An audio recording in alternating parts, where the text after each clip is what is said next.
Mesdames, Messieurs, bonjour. C'est la 78e séance du Salon financier. Emmanuel Derial pour la présentation. Aujourd'hui, nous allons voir comment faire quand le taux d'endettement n'est pas constant. Jusqu'à maintenant, pour simplifier les choses, on a supposé que le taux d'endettement était constant. Mais beaucoup d'autres politiques financières sont possibles. Pour illustrer cela, cette section traite de deux politiques financières alternatives.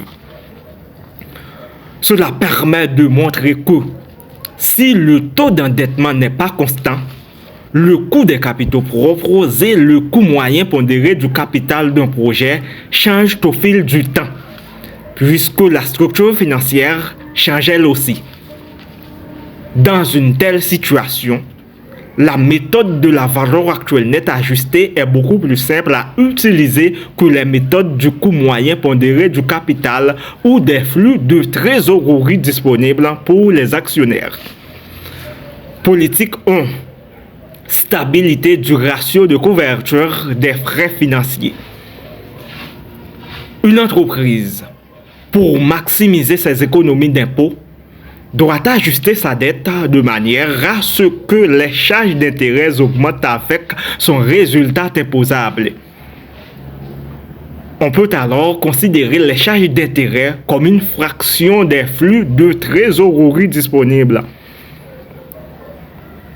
Quand l'entreprise ajuste sa dette pour que ses charges d'intérêt représentent une fraction constante de ses flux de trésorerie disponibles, elle vise à stabiliser son ratio de couverture des frais financiers.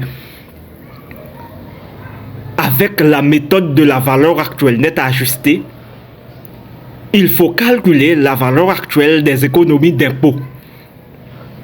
Ces économies d'impôts étant proportionnelles au flux de trésorerie disponible du projet, elles présentent le même risque que ce dernier doivent donc être actualisés au même taux, le coût du capital à endettement nul du projet.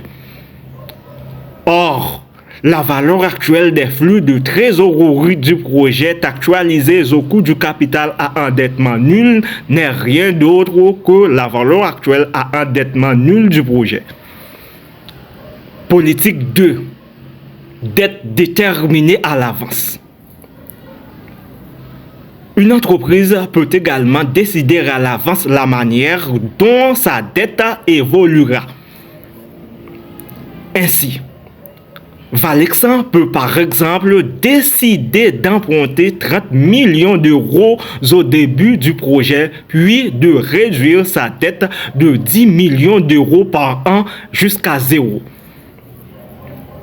Les flux de trésorerie du projet n'ont ici aucune influence sur l'évolution de la dette. Comment évaluer un projet lorsqu'une entreprise adopte cette politique financière? La dette et non le taux d'endettement est déterminé à l'avance. Il est donc facile de calculer les charges d'intérêt et les économies d'impôts.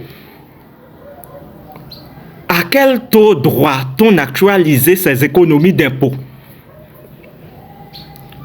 Le taux d'actualisation doit être le coût du capital à endettement nul de l'entreprise, car la dette et par conséquent les économies d'impôts dépendaient de la valeur du projet et donc de son risque. Ici, la dette est déterminée à l'avance. Elle ne dépend pas du projet ni de son risque. Les économies d'impôts sont donc moins risquées que le projet et doivent être actualisées à un taux plus faible. En fait, le risque lié aux économies d'impôts est identique à celui des intérêts. Donc, lorsque la dette est déterminée à l'avance, il faut actualiser les économies d'impôts qu'elles permettent au coût de la dette. Merci de nous avoir prêté attention. Au revoir.